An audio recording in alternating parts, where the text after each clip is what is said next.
आज पूरे लोग जो कला से, संस्कृति से प्यार करते हैं, दिलीप कुमार बहुत दिनों से सक्रिय नहीं थे, लेकिन आज भी लोगों के दिलों में वो उसी तरीके से राज कर रहे थे। और आज आखिरकार उन्होंने सुबह 7:30 बजे अंतिम सांस ली है। यहाँ उद्धव ठाकरे, महाराष्ट्र के मुख्यमंत्री, उनके घर पहुंचे हैं और इस समय आप देख रहे हैं उनकी पत्नी के साथ उनकी बातचीत चल रही है, सांत्वना दी जा रही है।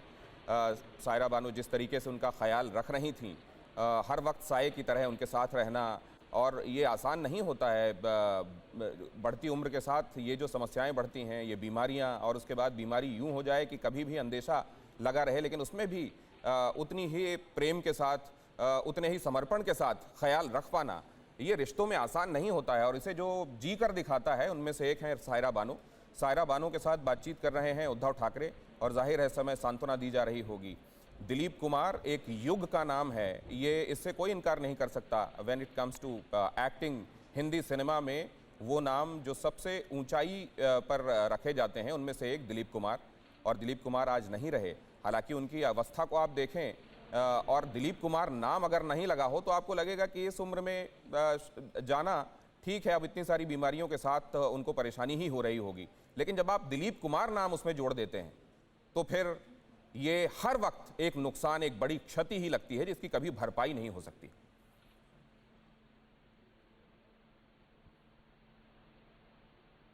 और ये देखिए कंधे पर ये जो हाथ है, ये सांत्वना का हाथ है।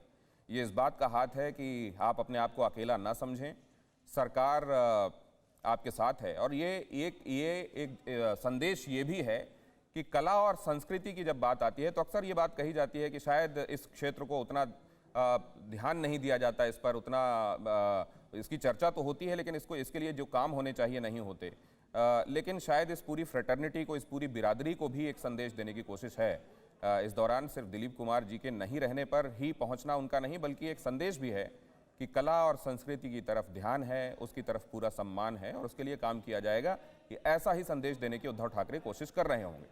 यहाँ दिलीप कुमार, उनके परिवार के, उनके आसपास के वो लोग आपको दिखाई दे रहे हैं जो हर वक्त उनके साथ रहे हैं। और उनकी पत्नी सायरा बानू, जैसा मैंने जिक्र किया, हमेशा ही उनके साथ दिखाई दी, उनके कुशल क्षेम के बारे में बताती रहीं। जब कभी बीमार हुए दिलीप जी और ऐसा लगा कि कहीं कोई अंदेशा तो नहीं है आगे, उन्होंने जैसे ही चीज़ें थोड़ा बहुत समझी, उन्होंने तुरंत ही लोगों को बताया, क्योंकि उनको ये मालूम है कि बहुत सारे लोग ये जानना चाहते हैं कि सेहत वापस सुधर रही है कि नहीं। और लोग दुआ लगातार कर रहे थे कि उनकी सेहत सुधरे और सुधरती चली जाए, वो तंदुरुस्त हों, लेकिन ऐसा मुमकिन नहीं हुआ। और आज सुबह 7:30 बजे ये बुरी खबर आई कि दिलीप कुमार नहीं रहे। और उसके बाद तमाम हुज़ हू, जिनको हम कहते हैं, बड़े लोगों की तरफ से श्रद्धांजलियों का तांता शुरू हुआ। वो प्रधानमंत्री नरेंद्र मोदी हों या फिर सदी के महानायक कहे जाने वाले अमिताभ बच्चन, सब ने ये बात कही कि ये एक अपूरणीय क्षति है। दिलीप कुमार जैसे जो आर्टिस्ट हैं, उनका कभी कोई रिप्लेसमेंट नहीं हो सकता, उनकी जगह आकर कोई भर नहीं सकता। और इसीलिए अब ये हमेशा के लिए रहने वाला एक वैक्यूम है जो इंडस्ट्री में रहेगा। चाहने वालों को ये खलिश हमेशा रहेगी कि दिलीप जी जैसा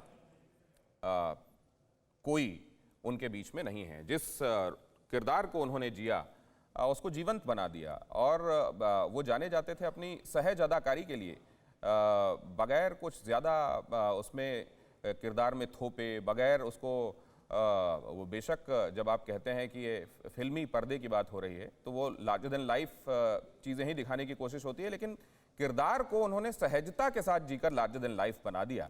ये उनकी हमेशा खूबी रही। अड़ी सोमवार से शुक्रवार शाम 6 बजे सिर्फ TV9 भारतवर्ष पर।